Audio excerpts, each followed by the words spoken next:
Hello, I'm James, and I'm an old guy in Europe.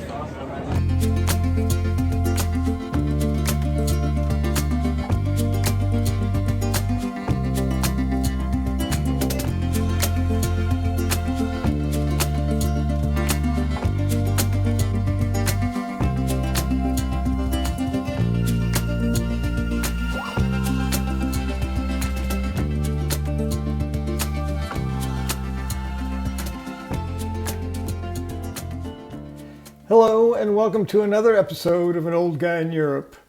This week, I again talk with Carl Munson on his Good Morning Portugal Show in August of 2022 about the Portuguese 6-hour grocery run competing with my efficiency mind, learning to accommodate the Portuguese way, which includes making time for social connection, and becoming less attached and being more in the moment.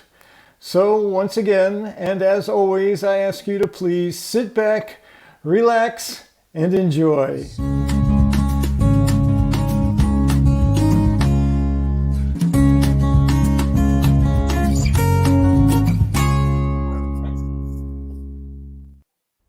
Well, here he is. Good morning to you. How long is your name this morning, Slug? There, how's that? What a one-word, one-syllable name. Well, nearly. I did definitely see what you did there. You're messing with me. You called me out absolutely correctly.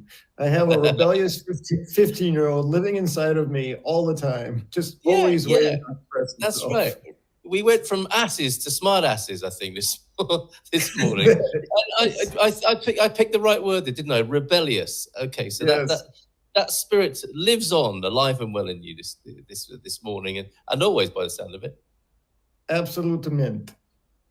So how are you, my friend? What have you been up to this weekend? I'm sorry, what? I'm full of myself. Tudo bem? What have you been up to this weekend? I'll see. Weekend. What's a weekend? Okay, so let's see. It's actually kind of fun because it's something that's taken me a while to get used to that is apparently very Portuguese. You think you're going to go to the grocery store to pick up a few things. And 6 hours later, you get home and you're exhausted. So, yes. Now, there's a lot in this to unpack. I don't know if that is your thought from the Redwoods this morning, because it probably isn't, is it? That's just an intro. It wasn't what I had prepared, but it doesn't matter. I'll go with whatever's here now. Yeah, because supermarket shopping has been on the agenda for the last couple of weeks, and making the transition from any idea of, and this might be quite an American and British idea. I don't know how other people do it. You might want to tell me if you're tuned in this morning. But in the kind of the consumer age, in the age of convenience, some people are in the habit, aren't they, of going to one shop once a week maybe and getting the big shop done and getting it out of the way. Now that doesn't compute well, does it, in Portugal? As I think you've just mentioned, really. So instead of an hour at the shop with the car, all done and dusted, fridge restocked, ready to go, 6 hours later, you need to lie down. Why is that, James? What would typically happen in those 6 hours? Well, you're absolutely right. At least in my experience in the United States, it's, get in, get your groceries, get out. Spending time at the supermarket is not the thing you want to be doing. So you just want to get it home and be done with it. That applies somewhat in my experience of the supermarkets in Portugal, but the supermarket isn't the only market you go to. If we go to less than 3 places to buy food, that's a really short day.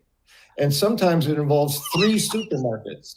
Yes. So we can go to Intermarché, Lidl, and Aldi all consecutively to get groceries for, because I got a coupon here, or this one's cheaper, or this one has this product that I like and that one doesn't, whatever it is. And there's, at least in Ericeira, those 3 supermarkets are all very close together. So there's not a whole lot of gas and time involved getting there. But I sometimes find it a little humorous that we're going to say how expensive gas is, and we're going to try to drive as little as possible to consume as little gas as we can, and then we're going to go to 5 different stores to get food at one time, because I have a coupon that'll save me 10 cents.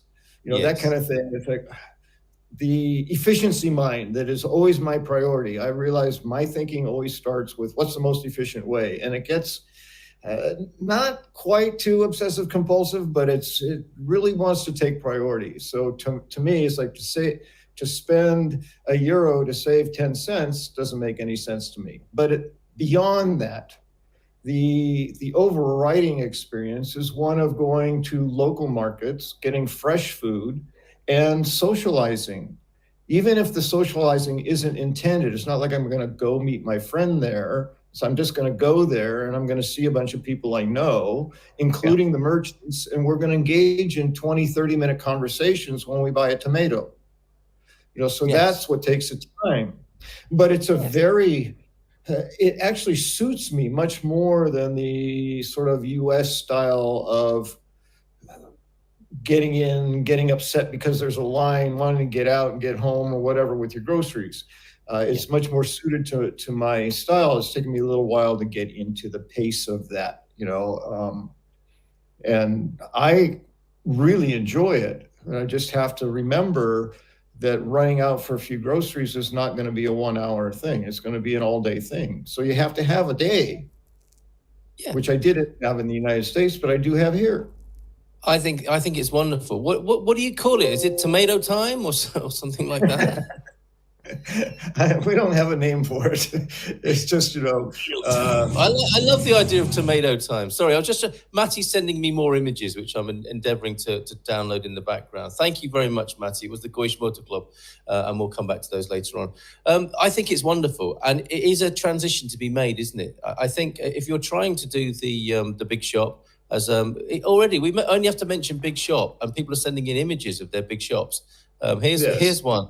Here's one from Belfast this morning. That was Friday's big shop. Now, it might look like that by the time you've come back, but it's not going to be executed in quite the same fashion in the way you described it. And I think the other word for it, as well as tomato time, it's called life, isn't it? It's life happening. It's culture. It's your everyday. How lovely it is to go shopping and not be preoccupied with thoughts of efficiency. And that's a very interesting admission or share that you made with us there. You're a pretty laid back guy, but still your mind is working in quite that American way, perhaps, of like, what is the most efficient way of, almost having a planning briefing before going shopping. We will enter the supermarket here. We will go to aisle A, B, and C. We'll synchronize our watches, and we should be back at the checkout by 17:30, whereupon we will make our exit to the car park and drive home. Successful. Exactly. When you get back. Now, would you recommend to people coming to Portugal, then they put this behind them and embrace the new way? Because otherwise they're going to get frustrated, are they not? Yeah, I was going to say, unless they really enjoy a life of frustration, it would be a great idea to let go of that. Yes. Well, I love being frustrated. No. Yes. Well, there is a... Go on, mate. It does take some getting used to, as you said. It's a new way of approaching life. I didn't just arrive in Portugal and learn to just stand and wait in the aisle while someone chose what tomato sauce they wanted or whatever. I didn't come here doing that. I had to recognize, do I want to be anxious? Do I want to be in a hurry? Do I want to squeeze past and kind of have that feeling? Or do I just want to relax and let what happens happen and go? And again, the advantage for me here is that I have lots and lots and lots of free time. So I'm never in a hurry, or rarely in a hurry. Even if I have an appointment, I'm learning, I still will be there at least on time, but I'm arriving saying it might be 3 hours before I get seen, even though I have this appointment. So I'm going more and more, I'm accommodating this notion that take it easy, relax, things will be okay. Yes. You don't have to be in a hurry. It's not like the only time I have any time pressure is on the few days a week that I have a client that I need to get on with to see for work. That's it. Yes. Isn't that amazing? So we plan 5 hours instead of 6 hours on market day, Yeah. Oh, you have to be back by 6. Okay. I can't wait as well for the day when you're like half an hour late for your counseling clients and say, relax. I got to you in the end. I was just talking to a friend. Take a chill pill. That's right. I was out buying a tomato, man. Come on, give me a break. Come on. And as you said, if the person knows the butcher behind the counter, it'll be a chance to catch up with them as well, not just to buy the meat, but how are the family and the second cousin and so and so. And remember that time when we were at school together and your stuff. Yeah, and the trust that you have in that person, because you have a history, you know they're going to give you what you're asking for. They know you're going to give you the best meat or the best product they have if you're engaging with them. Yes. You know, so there's relationship that gets built there that improves the whole experience as long as you're not in a hurry. Yes, please stop being in a hurry. Thank you very much for that observation, Andy. And thank you for the donkey video, which we'll show at the end. I think you described it as that event as gentlemen trying to stay on their asses and not end up on their asses, I think. So we'll see more of that later on at the end of the show. Hey, bon dia from Chris B. Morning, Chris. Were you enjoying that donkey video, James? Yes, it was fun. I especially like the sound they make. They're so boisterous. Aren't they? Talk about unrestrained expression. Yes, and yes. I mean, maybe the donkey, the ass, is the totem of self-expression, because for hours on end it might stand there being its somewhat depressed self, or so it seems. And then every now and then and then a run around the paddock, just responding to kicking heels. Yes. Be more donkey. Well, James, as it turns out, you've got 1 minute to tell us about what you're going to tell us about until I distracted you at around 1:45. Please, if I do feel like I may have thwarted your intention, but I suspect not at all. Maybe it's the efficiency, whatever, but being a former teacher, I always have at least a outline of a lesson plan, right? Something that if we get to that dreaded dead air, which I always think is amusing for me to even think, because it just never happens. But if it comes to that, it's like, oh, I've got something I've been thinking about. I can bring that to the fore. But I'm always ready to be in the moment, whatever comes up. Today, it turned out to be, taking your time and grocery shopping. That's fine.